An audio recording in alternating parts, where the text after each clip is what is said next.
Te van a dormir, ¿eh? No, bueno, no. Sí, la mesa, esta que queda Bueno, recién hablaron del pie plano flexible y ahora vamos a ver las coaliciones tarsianas. Esta denominación coaliciones tarsianas es sinónimo de barras tarsales, es sinónimo de, no sinónimo, pero significa lo mismo que cuando encuentran trabajos de sinostosis tarsianas o tarsales, barras, coaliciones. Y en realidad es una sinostosis congénita por falta de segmentación o por incorporación de huesos sesamoideos. Lennart en el 74 la describo como que se transmite en forma hereditaria con carácter autosómico dominante. Nosotros hemos encontrado chicos con barras y estudiamos los padres y también tienen barras tarsales. Evidentemente hay un factor constitucional hereditario, ¿no? Y la incidencia se desconoce porque no se... hay muchas barras que son asintomáticas. Una barra que ustedes descubren por un esguince de tobillo, no duele la barra en realidad, no la van a tratar. Ahora, un chico con esguince de tobillo a repetición hay que sospechar que no son esguinces, que son barras tarsales. Es muy común eso. Las estadísticas se realizaron en poblaciones seleccionadas. La estadística más conocida es la de Harris and Beth hace muchos años en el ejército canadiense. Todos los inscriptos que entraron lo estudiaron y encontraron 2.5% de pies planos espásticos o contracturados en esa población. Quiere decir que es muy difícil saber la incidencia realmente de esta patología. Desde el punto de vista histológico la podemos clasificar de acuerdo a la manifestación radiográfica en fusión completa, que son las sinostosis.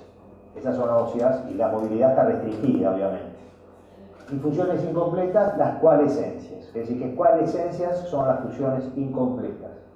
Que puede ser la sincondrosis, por ser unión cartilaginoso tampoco tiene movilidad la articulación subastragalina, y la sinfibrosis, que tiene la movilidad conservada y la unión es a base del tejido fibroso, ¿no es así?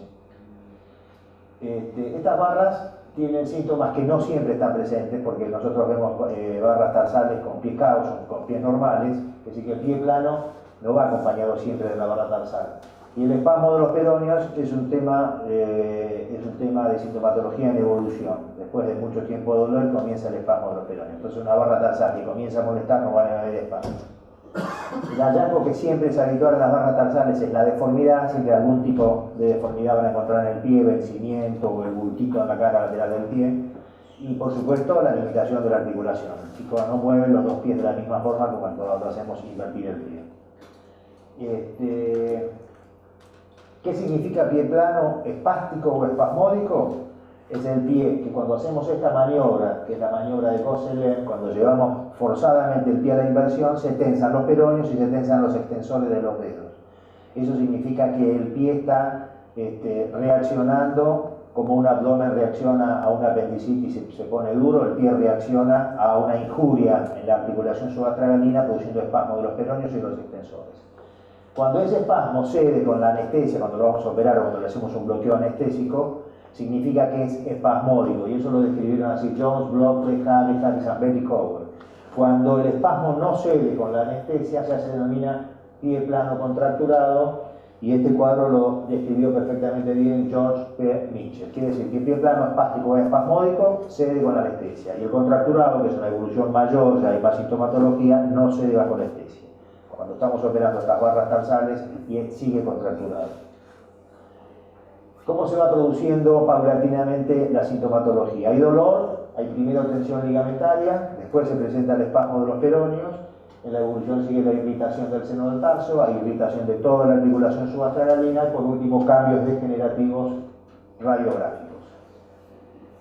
La barra astragalo-calcánea junto con la barra calcáneo-escafoidea son las más frecuentes del pie, y lo habitual es que afecten esto que es la faceta media. Esta que es la faceta posterior excepcionalmente está comprometida. Está comprometida cuando hay barras completas que son rarezas, pero la que vemos todos los días es de la faceta media. ¿Cómo hacemos bueno, acá a la izquierda hay una fotito de cómo se coloca el paciente sobre el chasis. No sé por qué no salió. Se coloca parado el chasis en posición de esquiador, máxima flexión de rodillas, máxima flexión de tobillos, y en esa incidencia ingresa el rayo por atrás, no para hacer un accidente calcáneo, sino que entre 20, 30, 40 grados sobre la articulación posterior ahí, subastragalina. Cuando el rayo entra así, ustedes van a ver desplegada la faceta media, bien armónica, bien delimitada, y la faceta posterior. La altura de estas es inconstante, puede estar al mismo nivel o un poquito más baja, pero esto es un pie absolutamente normal. En cambio, cuando ven un impingement, un estrechamiento, una oblicuidad o una obstrucción, ya estamos hablando de barra, tarsal, astrágalo, calcánea, la faceta media. El diagnóstico, por lo tanto, se hace con una buena radiografía en la incidencia axial de Harris. No hace falta ningún otro estudio. Hacemos otros estudios, ahora les voy a mostrar por qué. Hacemos otros estudios para ver un poco el tamaño, la dimensión, la localización, bueno, para planificar la cirugía y eso. Cuando en esta incidencia axial de Harris nosotros vemos que hay una obliteración completa de la faceta media, estos son signos radiográficos primarios, con una obstrucción completa de la faceta media, como se ve ahí, completa, significa que es una sinostosis. Cuando, por el contrario, vemos que no está totalmente obstruido, pero vemos una articulación estrecha o irregular, una apófisis menor del calcáneo, que es esta chiquitita que está acá, tiene que ser más grande, como esta, tiene que ser la apófisis menor del calcáneo. Cuando hay una apófisis menor del calcáneo hipoplásica, o cuando hay un plano articular oblicuo, entonces hablamos, como dijimos recién, de sin condrosis o sin fibrosis. Pero después tenemos también signos radiográficos secundarios, por ejemplo el líquen astragalino. Estos son diferentes tipos de líquen astragalino que hemos visto en nuestros pacientes, de acuerdo a la evolución.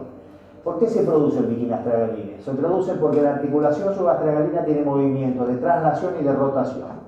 Cuando ocurre una barra tarsal se frena la articulación subastragalina. Cuando hay cualquier patología de la articulación subastragalina, traumática, tumoral, infecciosa, lo que fuese, también pasa lo mismo. Y es ahí cuando nosotros empezamos ya a navegar. ¿Será una barra tarsal o es un pie contracturado o espasmódico por otra causa? Eso es lo difícil en los diagnósticos cuando encontramos un pie espástico o contracturado y no encontramos barra tarsal. Pero lo cierto es que cuando la articulación subastragalina se frena en su movimiento o está alterada, el movimiento de traslación y de rotación desaparece, y entonces en flexión dorsal hacia arriba, la Chopard se abre distalmente y el borde superior del empeine hace que el borde afilado del escafoides produzca un impingement sobre la cabeza del astrágalo, y ese impingement produce un despegamiento osteoperióstico que después de días, semanas y meses y hasta años va produciendo distintas calidades. Fíjense lo que es este líquen astragalino o lipin astragalino. Bueno, este líquen astragalino, cuando lo ven, digan, acá pasa alguna subastragalina. Número 1 puede ser una barra tarsal, número 2 puede ser una artritis reumatoidea, número 3 puede ser un proceso infeccioso, número 4 a empezar a estudiarlo. Pero hasta no descartar una barra tarsal no podemos parar. En el momento estático de la marcha, la subastragalina tiene un movimiento de rotación externa y eversión compensando el pie, y de rotación interna e inversión compensando el pie. Cuando hay una alteración de esta subastragalina, esos movimientos compensatorios de rotación externa y rotación interna desaparecen y empiezan a aparecer los sobrehuesos o picking astragalino, empieza a aparecer esto que es, fíjense, el pinzamiento subastragalino posterior. Este es el pie normal, y acá fíjense cómo se pinza la articulación subastragalina posterior. La articulación subastragalina está dividida en dos partes, una anterior dividida por el canal del tarso con la posterior, y tiene dos cavidades sinoviales totalmente independientes. Hay un impingement de la subastragalina posterior, que es un signo radiográfico secundario. Cuando ven esto, ustedes piensan en la barra, pero no pueden decir esto sí o sí es una barra. Y después aparece este signo que es la apófisis lateral del astrágalo, que está normal. Fíjense cómo se agranda en el surco del calcáneo, que esto es más plano y esto es más profundo. Entonces hay una apófisis lateral astragal hipertrófica con un surco ensanchado del calcáneo. Todos signos radiográficos secundarios. Y después tenemos el signo radiográfico secundario conocido por todos ustedes como el signo de la C, descrito por Latour.